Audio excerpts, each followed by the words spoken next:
اعوذ باللہ من الشیطان الرجیم بسم اللہ الرحمن الرحیم وبہ نستعین وہو خیر معین و خیر ناصرین۔ ہماری جو گفتگو چل رہی تھی وہ رہنما شناسی کے حوالے سے تھی، یعنی حجت خدا کی پہچان، خلیفہ خدا کی پہچان، امام کی پہچان، نبی کی پہچان۔ تو ہماری گفتگو یہاں تک پہنچی کہ انسان کامل کون ہے اور کسے کہتے ہیں۔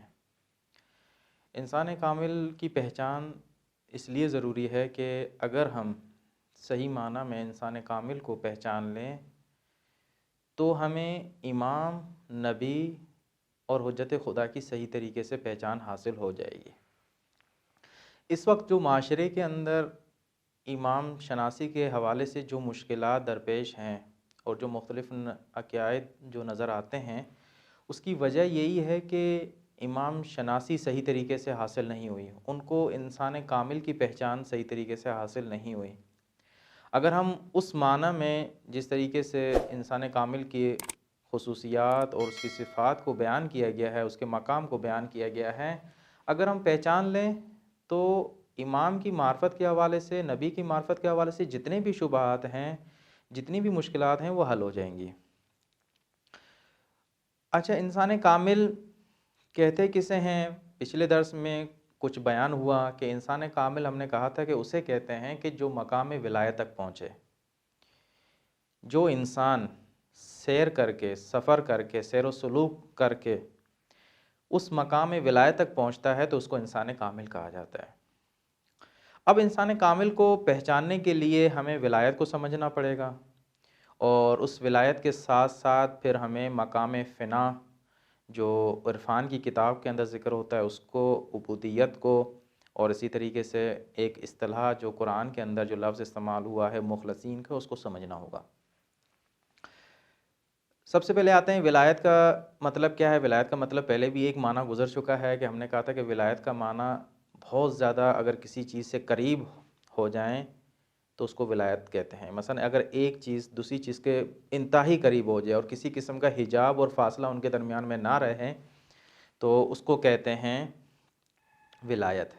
لیکن ایک ولایت کا دوسرا معنی بھی ہے، وہ ہے سرپرستی، حاکمیت۔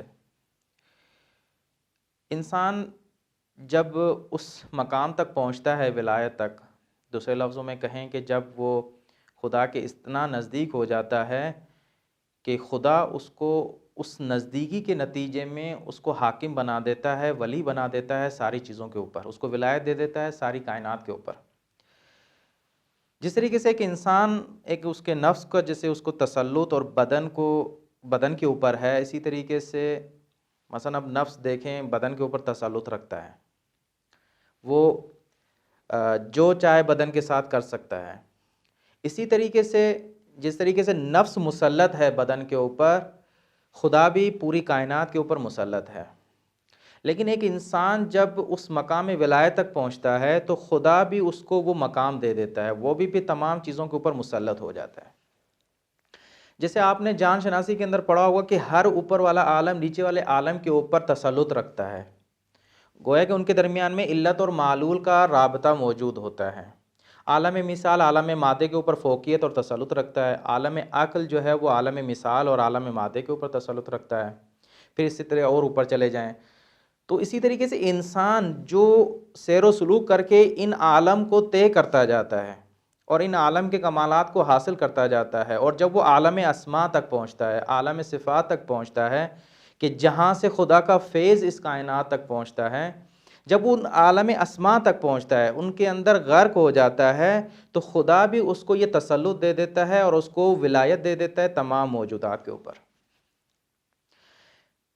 یہ جو ولایت ہے یہ اصل میں اس فنا کا نتیجہ ہے، فانی ہونے کا نتیجہ ہے۔ اب فانی ہونے کا نتیجہ کیا ہے؟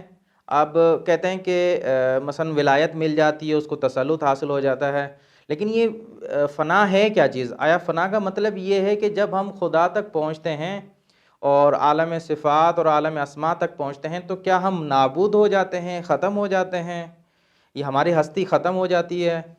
کہتے ہیں کہ نہیں، فنا کا مطلب یہ نہیں ہوتا کہ اپنا آپ کو نابود کر دینا اور کچھ نہیں سمجھنا، بلکہ فنا کا مطلب یہ ہے کہ انسان اس پورے کائنات کے اندر جب زندگی کرتا ہے تو اس کو ہر چیز میں خدا جلوہ گر نظر آتا ہے۔ وہ کسی چیز کو مستقل طور پر نہیں دیکھتا، کسی کی کوئی حیثیت نہیں دیکھتا، بلکہ یہاں تک کہ وہ اپنے آپ کے اندر بھی کسی قسم کا استقلال نہیں دیکھتا۔ وہ کہتا ہے ہر چیز جو بھی ہے خدا ہے۔ میں اگر علم رکھتا ہوں تو وہ بھی خدا نے دیا ہے، میں اگر قدرت رکھتا ہوں وہ بھی خدا نے دیا ہے، یہ جو مقام مجھے ملا ہے یہ بھی خدا نے دیے ہیں، اور یہ جو اولاد اور مال مجھے ملے ہیں یہ بھی خدا نے دیے۔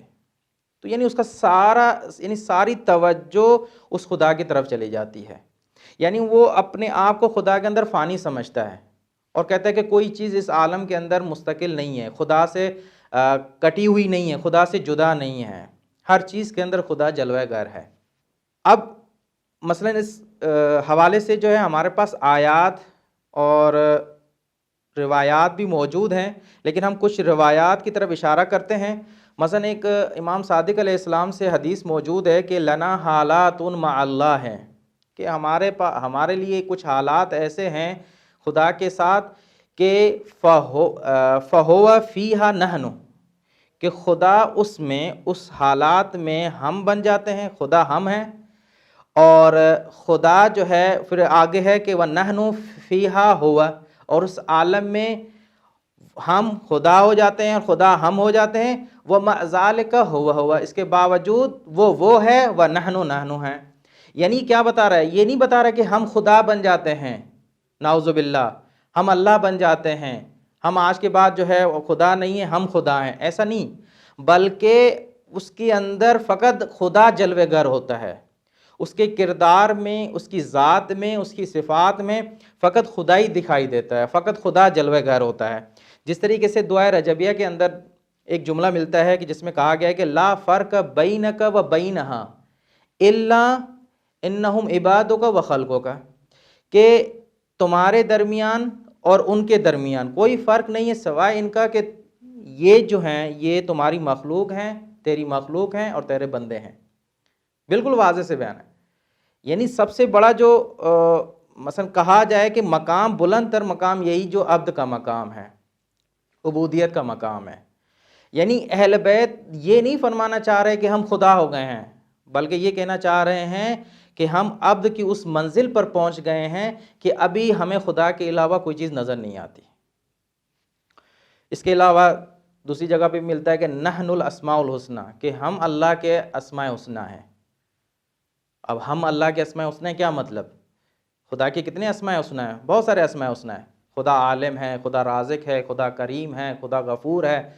تو ہم اسماء کیا مطلب؟ یعنی ہم ان اسماء کے مظہر ہیں، مظاہر ہیں، اور ان اسماء سے جب فیض اس کائنات تک پہنچتا ہے تو ہم اس کے لیے وسیلہ بنے ہیں، ہم اس کے لیے جو ہے واسطہ فیض بنے ہیں، یعنی ہم فیض ان سے لیتے ہیں اور اس کائنات تک پہنچاتے ہیں۔ یا جیسے مولا کائنات ایک جگہ کہتے ہوئے نظر آتے ہیں کہ انا الاول والآخر، کہ میں اول ہوں آخر بھی ہوں، وانا الظاہر والباطن۔ تو یہ بتانا چاہ رہے ہیں کہ یہ نہیں کہ ہم خدا بن گئے، بلکہ ہم مظہر خدا ہیں، ہم مظہر صفات خدا ہیں۔ اور یہ عرض کرتا چلوں فقط بریکٹ میں کہ مظہر بننا اہل بیت کا یا دوسری شخصیات کا فقط اور فقط صفات فعلی کے اندر ہوتا ہے۔ صفات ذات کے اندر اور صفات ذاتیہ کے اندر کوئی مظہر نہیں بن سکتا۔ مظہر کا جو تعلق ہے وہ فقط صفات فعلی میں ہے۔ تو پس فنا کا مطلب ختم ہو جانا نہیں ہے، بلکہ خدا کی صفات میں غرق ہو جانا ہے، خدا سے وصال کا نام ہے، اپنے آپ کو ختم کر دینے کا نام نہیں ہے فنا۔ تو جب انسان خدا سے متصل ہو جاتا ہے، اس کے اسماء اور صفات کے اندر غرق ہو جاتا ہے، تو اس کا نتیجہ یہ نکلتا ہے کہ وہ اس کو ولایت حاصل ہو جاتی ہے۔ اور اس مقام پر یہ بیان کرتا چلوں کہ فنا کے حوالے سے جو عرفاء ہمارے بیان کرتے ہیں کہ وہ کہتے ہیں کہ فنا کی دو قسمیں ہیں، ایک فنا جو ہے وہ کلی طور پر، ایک جزئی طور پر۔ کلی طور پر فنا جو ہے، یا ایسے کہوں کہ وصال اور اتصال خدا کے ساتھ، یہ سب کے لیے، تمام کی تمام مخلوقات خدا سے جڑی ہوئی ہے، اور خدا ایک لمحے بھی ان سے توجہ ہٹا دے، ایک لمحہ بھی، تو وہ چیز ختم ہو جائے گی، نابود ہو جائے گی۔ تو ہر چیز کائنات کے اندر ہر چیز خدا سے ملی ہوئی ہے. جیسے فلسفے کے اندر ایک قانون جب استعمال ہوتا ہے وجود رابط کا، اس میں یہی بیان کیا جاتا ہے کہ ہم سارے خدا سے وابستہ ہیں. ایک لمحے کے لیے بھی خدا سے ہم جدا نہیں ہو پاتے. اگر خدا ہمیں ایک لمحے کے لیے بھی اپنی توجہ سے ہٹا دے تو ہم نابود ہو جائیں گے، ختم ہو جائیں گے. تو یہ کہنے کا مطلب کہ فنا اور وصال ہر تمام چیزوں کے لیے، تمام مخلوقات کے لیے ایک یہ. اور جس فنا کی ہم بات کر رہے ہیں کہ جس کے نتیجے میں انسان کو ولایت کا مقام ملتا ہے، خلیفۃ اللہ کا مقام ملتا ہے، وہ فنا جزئی ہے کہ جو خاص اعمال انجام دینے کے بعد خاص شرائط کی بنیاد پر جو ہے وہ انسان کو حاصل ہوتا ہے. تو اس سے اب یہ نتیجہ ہرگز نہ لیا جائے کہ فنا کا مطلب نابود ہونا ہے، اور اس سے یہ بھی ہرگز مطلب نہ لیا جائے کہ فنا کا مطلب رب ہو جانا ہے. اور یہ چیزیں بیان کرنا ضروری ہیں، اگر نہیں کریں گے تو معاشرے کے اندر غلط عقائد ہمارے ہاں جو ہے وہ رائج ہوتے جائیں گے. مثلا ایک حدیث ہے جو کتاب مصباح الشریعت کے اندر ذکر ہے، فقط اس کا میں ایک حصہ پڑھوں گا، جس کے اندر امام فرماتے ہیں کہ العبودیت جوہرۃ، عبودیت ایک جوہر ہے، ایک گوہر ہے، کنہا الربوبیہ. اب یہ جب حدیث سامنے آئی کچھ علماء کے نزدیک کہ عبودیت ایک گوہر ہے جس کا نتیجہ، جس کی کن جو ہے وہ کیا ہے، ربوبیت ہے، جس کی جو ہے باطن ربوبیت ہے، تو لوگوں نے یہ سمجھا کہ شاید انسان جو ہے وہ مقام عبودیت میں جب آگے بڑھتا جاتا ہے تو شاید ایک ایسا مقام آ جاتا ہے کہ جہاں وہ رب بن جاتا ہے. جبکہ ایسا نہیں ہے کہ انسان اگر عبودیت کے اعلیٰ مقام تک پہنچ جائے تو وہ رب بن جائے، ایسا نہیں ہے. اس حدیث کے اندر یہ بالکل ہرگز بیان نہیں ہوا، بلکہ اس حدیث کا مطلب یہ ہے کہ جتنا انسان اپنے اندر عبودیت کو محسوس کرتا جاتا ہے، بندگی کو محسوس کرتا جاتا ہے، تو اس کو پتہ چلتا جاتا ہے کہ بھائی سب چیز خدا کی ہے، سب چیز خدا نے عطا کی ہوئی ہے. کائنات میں کوئی بھی چیز خود بخود نہیں آئی، ان سب چیزوں کا مالک خدا کی ذات ہے. انسان کون ہوتا ہے کہ جو کہے کہ یہ میں ہوں، میں علم رکھتا ہوں، میں نے علم حاصل کیا، میں نے قدرت حاصل کی ہے، میں نے یہ کتاب لکھی ہے، یہ میں انقلاب لے کر آیا ہوں؟ نہیں، انسان کی کوئی جرت نہیں ہے، انسان کی کوئی حیثیت نہیں ہے، بلکہ یہ سب چیزیں خدا کے لیے ہیں. تو پس جب انسان عبودیت کے مراحل کو طے کرتا جاتا ہے تو اس کے اندر ربوبیت کھل کر سامنے آتی ہے، اس کی معرفت ربوبیت کے متعلق زیادہ ہو جاتی ہے. تو نہ کہ یہ مطلب ہے کہ انسان عبودیت جتنی زیادہ ہو جائے گی وہ رب بن جائے گا، ہرگز اس کا مطلب جو ہے وہ ایسا نہیں ہے. اب پھر عبودیت کے پھر مختلف مراحل ہیں، مختلف مراتب ہیں. ایک عبودیت کا مقام ایسا ہے کہ جہاں فقط رسول کی، نبی کی ذات اور جو ہے ائمہ اطہار کی ذات پہنچی ہوئی ہے، کہ جس کو ہم کہتے ہیں کہ عبودیت مطلقہ، یعنی ایسا شخص جو اپنی ذات میں، صفات میں اور فعل میں بھی بندہ خدا ہو، نہ اپنی ذات کو مستقل سمجھے، نہ اپنی صفات کو وہ مستقل طور پر سمجھے، اور نہ ہی اپنے افعال کو، ہر چیز خدا کی طرف نسبت دے. اور پھر یہی شاید نتیجہ ہوا ہے کہ کچھ لوگوں نے صحیح نہیں سمجھا. تو یہاں ایک عارف کے بہت عالی قسم کا ایک شعر موجود ہے. وہ کہتے ہیں کہ غالی نے کہا، جو غلو کرنے والے ہیں، کہتے ہیں کہ خدا اللہ بن گیا، یعنی علی اللہ بن گیا، اہل بیت اللہ ہو گئے. اور وہاں سے سنی کہتے ہیں کہ نہیں، اللہ علی سے جدا ہے. تو وہ عارف کہتے ہیں کہ بھائی نہ وہ صحیح ہے نہ یہ صحیح ہیں، بلکہ علی نہ اللہ ہے اور نہ اللہ سے جدا ہے، بلکہ بالکل اس کے اندر فانی ہو چکا ہے، عبودیت کے اس مقام تک پہنچ چکا ہے، وہ ہر جگہ ربوبیت کو دیکھتا ہے. اس لیے ہمیں ملتا ہے کہ امام کہتے ہیں کہ میں ایسے خدا کی کیوں عبادت کروں جس کو میں نے دیکھا نہ ہو، کیسے عبادت کر سکتا ہوں اس کی میں؟ تو مجھے ہر چیز میں خدا نظر آتا ہے، ہر چیز سے پہلے خدا نظر آتا ہے، ہر خدا کا جلوہ، خدا ہر چیز کے اندر جلوہ گر ہے. اس کے بعد جو مطلب ہے کتاب کے حوالے سے بھی وہ یہ کہ کہتے ہیں کہ مقام ولایت ایک ایسا مقام ہے کہ سارے اولیاء آ کے وہاں اکٹھے ہوتے ہیں، سارے جمع ہو جاتے ہیں. یعنی یہ مقام ولایت ایک وحدت کا مقام ہے، ایک ایسا نقطہ ہے کہ جہاں تمام اولیاء اکٹھے ہو جاتے ہیں. اب اس کا یہ مطلب نہیں ہے کہ ولایت میں بھی کوئی فرق نہ ہو. اہل بیت کی ولایت سب کی ایک ہی ہے، ایک ہی ولایت کے اندر اکٹھے ہوئے ہیں. ٹھیک ہے، مثلا رسول خدا کی ولایت، امام علی کی ولایت، امام زمانہ کی ولایت، ایسی نہیں کہ جدا جدا ولایت ہوں. مثلا امام علی ایک الگ ولایت رکھتے ہوں اور رسول خدا ایک الگ ولایت رکھتے ہوں اور امام زمانہ الگ ولایت، نہیں، سب کی ولایت ایک ہی ہے، سب کی ولایت ایک ہی ہے. لیکن اس ولایت کو ظاہر کرنا اس ولایت کو باہر احساس کروانا، اس کو اس کے خدا کے جو ہے وہ مظہر بننا، اس میں اختلاف ہوتا ہے، اس میں تفاوت ہوتا ہے، اس میں جو ہے وہ آپس میں مختلف ہو جاتے ہیں۔ آپ دیکھیں کہ اب ہر امام کے حالات اپنے اپنے ہیں۔ امام علی کی عبادت کو دیکھیں، اس کی ایک اپنی کیفیت اور حالت تھی۔ امام سجاد علیہ السلام کی عبادت کو دیکھیں، اپنی کیفیت تھی، حالت ہر کسی کی فرق کرتی ہے۔ امام سجاد خود کہتے ہیں کہ جو میرے جد نے جو عبادت کی، ہم وہاں کیسے وہ کر سکتے ہیں، جو ایک ایک رات کے اندر ہزار ہزار رکعت پڑھتے تھے۔ تو عبادت کی حالت الگ الگ ہے، کیوں؟ کیونکہ ہر کسی نے الگ الگ طریقے سے اس کو ظاہر کیا ہے، لیکن اس کا یہ مطلب نہیں ہے کہ ان کی ولایت بھی الگ الگ ہو جائے۔ ہاں، کچھ ایسا ہے کہ ولایت بعد والے جو ہیں، مثلا جو اولیاء الہی ہیں، اہل بیت سے ہٹ کر، نبی سے ہٹ کر، ان کی ولایت اپنی اپنی ظرفیت کے مطابق ہے۔ حضرت سلیمان نبی کی ولایت اپنی ظرفیت کے مطابق، اور حضرت علی علیہ السلام کی ولایت اپنے ظرفیت کے مطابق ہے۔ یعنی ایسے اس کو سمجھانے کی جو انہوں نے مثال دی ہے کتاب کے اندر، وہ یہ دی ہے، سمجھیں کہ یہ ولایت، جو مقام ولایت ہے، ایک بہت بڑا سمندر، اور اس سے جو ہے وہ مختلف دریا نکلتے ہیں۔ ایک دریا نکلتا ہے اور پھر اس سے مختلف نہریں نکلتی ہیں۔ تو کہتے ہیں کہ ہر نہر اپنی ظرفیت کے مطابق وہ اس سے جو ہے وہ اپنا حاصل کر رہی ہے۔ اسی طریقے سے دریا، کیونکہ وہ ڈائریکٹ اس دریا کیا نام ہے متصل ہے سمندر کے ساتھ مقام ولایت، تو وہ اپنے حساب سے اس ظرفیت کے مطابق جو ہے اس سے کسب فیض کر رہا ہے۔ تو اہل بیت کی ولایت اور دوسرے اولیاء کی ولایت اگرچہ ایک ہی ولایت ہے، وہی روح القدس جس کو کہا گیا ہے، لیکن ولایت اپنی ظرفیت کے مطابق ہے۔ ہویت میں، حقیقت میں ایک ہی ولایت ہے، لیکن جب اس کے ظرفیت کے مطابق دیکھتے ہیں تو اس میں ان کے مقام چینج ہو جاتے ہیں۔ اس کے بعد جیسے عرض کیا کہ یہ ولایت جو ہے وہ مقام ولایت روح القدس کا مقام ہے، اور اس روح القدس کے ساتھ سارے جو ہے وہ متصل ہیں۔ اچھا، یہ جو کہہ رہے ہیں ہم کہ ولایت کا مقام سب کے لیے ایک ہے، سب اس میں آ کے جمع ہو گئے ہیں، وحدت ہے، تو اس کی ایک مثال عرض کرتا چلوں کہ جیسے ملتا ہے روایات کے اندر کہ امام علی یہ فرماتے نظر آتے ہیں کہ میں ہوں وہ جس نے نوح کو نجات دی، اس کی کشتی کو نجات دی۔ میں ہوں وہ جو ابراہیم کو آتش نمرود سے نجات دی۔ میں ہوں وہ کہ جس نے یونس کو جو ہے مچھلی کی پیٹ سے نجات دی۔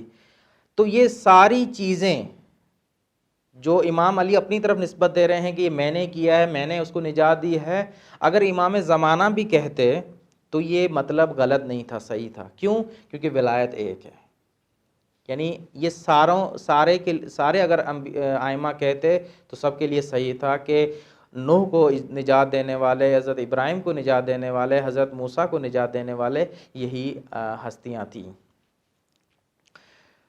اور اسی وجہ سے زیارت نامے کے اندر بھی جب آپ دیکھتے ہیں تو ہمارے پاس جمع کا جو ہے تعبیر استعمال ہوئی ہے، کہا گیا کہ بیکم فتح اللہ و بیکم یختم اللہ، ٹھیک ہے نا، و بیکم یشف المریض و بیکم ینزل الغیث، کہ خدا تمہارے ذریعے سے ابتدا کرتا ہے، خدا تمہارے ذریعے سے اختتام کرتا ہے، خدا تمہارے ذریعے سے مریضوں کو شفا دیتا ہے، خدا تمہاری سبب سے، تمہارے واسطے سے بارش کو نازل کرتا ہے، وہ اسی طریقے سے۔ تو یہ بیکم کا اشارہ ہے۔ آپ کسی بھی ایک امام کی زیارت کے لیے جاتے ہیں تو بیکم کی استعمال کر رہے ہیں، مثلا زیارت جامعہ کے اندر جیسے ہے، تو اسی بتانا چاہ رہے ہیں کہ یہ سارے مقام ولایت میں ایک ہیں۔ اس لیے جو ہے وہ خطاب جو کیا جا رہا ہے وہ جم کا استعمال کیا جا رہا ہے، قوم کی ضمیر استعمال کی جا رہی ہے عربی زبان میں، ایک واحد۔ لیکن جب ایک خاص امام کی جب بات آتی ہے تو ہمیں وہاں یہ ملتا ہے کہ ہمیں جو ہے زیارت نامے میں یہ کہتے ہوئے نظر آتے ہیں، السلام علیکم یا وطر اللہ، السلام علیکم یا ابن وطر اللہ، اشہد انک قتلت مظلوما وان قاتلک فی النار۔ تو یہ دیکھیں، یہ مفرد آ گیا، یعنی ایک شخص کو خطاب ہے۔ لیکن جب مقام ولایت کو دیکھتے ہوئے ہم بات کرتے ہیں تو وہاں ہم سب کو ایک ساتھ لے کر آتے ہیں۔ اس کے بعد جو مقام چیز جو ذکر کرنی تھی اور جو صفت ذکر کرنی تھی اس انسان کامل کے حوالے سے، وہ ہے مخلصین کی، کہ یہ انسان کامل جو ہے قرآن کے اندر ان کو مخلصین سے جو ہے وہ تعبیر کیا گیا ہے، یعنی وہ ہستیاں، وہ انسان کہ جو اپنے آپ کو خدا کے لیے خالص کر دی ہے، ہر چیز خدا کے لیے اس نے قرار دے دی، اٹھتے بیٹھتے ہر کام ہر فعل میں فقط خدا کی طرف توجہ ہے۔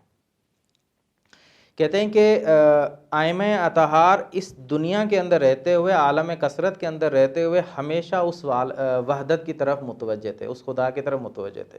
ایک لمحے کے لیے بھی ان کی توجہ ہٹتی نہیں تھی خدا سے، ہر وقت خدا کی طرف توجہ تھی۔ ہم دوسرے اولیاء الہی یا ہم جیسے ہیں، اگر فرض کریں کہ نماز کے اندر ہوں اور نماز کے اندر کوئی اور کام کریں، فرض کریں جیسے اب اگر ہم انگوٹھی دیتے نماز کے اندر، تو یقین مانیں ہماری توجہ خدا سے ہٹ جاتی ہے اور اس فعل کی طرف چلی جاتی ہے، کیونکہ ہمارے اندر اتنی صلاحیت نہیں ہے کہ ہم ان دونوں چیزوں کو جم کر سکیں، دونوں کو اکٹھا کر سکیں، کہ ایک ہی وقت میں خدا کی طرف بھی توجہ ہو اور اسی وقت میں جو ہے وہ ہم کسی فقیر کو زکوٰۃ بھی دیں، خیرات بھی دیں۔ جبکہ امام علی اور ائمہ اطہار کی زندگی میں ایسا ہی ملتا ہے کہ کاملاً ان کی توجہ رہتی تھی خدا کی طرف۔ اگر وہ عبادت میں جب آ جاتے تھے تو اصلاً وہاں تو حساب ہی جدا تھا۔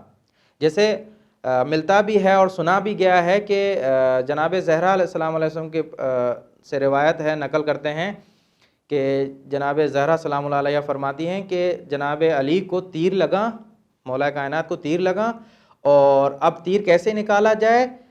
تو جناب سیدہ نے کہا کہ یہ تیر اس وقت نکالو جب امام جو ہے وہ نماز کی حالت میں ہو، تو ان کو نہیں پتہ چلے گا، ان کو درد محسوس نہیں ہوگا۔ یا جیسے امام سجاد کے حوالے سے ملتا ہے کہ جب وہ عبادت میں کھڑے ہوتے تھے تو اصلاً اطراف میں ان کے آگے پیچھے جو کچھ بھی ہو جائے ان کو پتہ نہیں چلتا تھا، یہاں تک کہ ان کے گھر میں آگ لگ گئی ان کو پتہ نہیں چلا کہ آگ لگی ہے۔ تو یہ اتنا خدا کے ذکر میں، خدا کی توجہ میں محو ہو جاتے تھے، ان کو پتہ نہیں چلتا تھا، اور یہ ہر حالت میں خدا کے اس میں توجہ میں رہتے تھے، ایک لمحے کے لیے بھی ان کے لیے غفلت نہیں تھی، یہ خدا سے کبھی غافل نہیں رہے، اور یہی مقام عبودیت ہے کہ جس کی وجہ سے ان کو جو ہے وہ مقام ولایت ملا۔ اور آخری مطلب جو عرض کرنا چاہ رہا ہوں وہ یہ ہے کہ اہل بیت کے حوالے سے جیسے ہمیں ملتا ہے اور لوگ اس کو جو ہے وہ کفریات تک لے جاتے ہیں، کہتے ہیں کہ ہم نے جیسے کہا ابھی کہ حضرت علی نے جو ہے وہ کہتے تھے، کہا ہے کہ میں نے نوح کی مدد کی، میں نے جو ہے موسیٰ کی مدد کی، میں نے ابراہیم کی مدد کی، تو جب امام آئے ہی نہیں ہیں، اس دنیا میں آئے نہیں تو کیسے؟ تو یہ جو مقام ولایت ہے یہ باطن مقام، یعنی امام کے باطن سے تعلق رکھتا ہے، ظاہری بدن کے ساتھ تعلق نہیں رکھتا۔ امام اس دنیا میں آنے سے پہلے ان کمالات تک فائز تھے، وہ کمالات ان کو حاصل تھے، وہ ولایت ان کو حاصل تھی، وہ کر سکتے تھے۔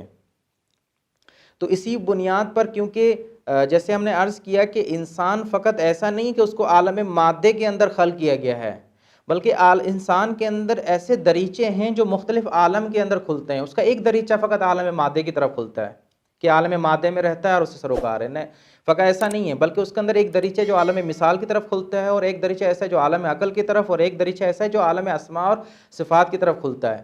تو جو انسان مقام ولایت تک پہنچا ہوا ہو تو ضروری نہیں ہے کہ وہ اس بدن عنصری کے ساتھ آ کر جو ہے کچھ کام کرے، اس سے پہلے بھی وہ کام جو ہے وہ انجام دے سکتا ہے، وہ مقام ولایت اس کے پاس جو ہے وہ حاصل تھا۔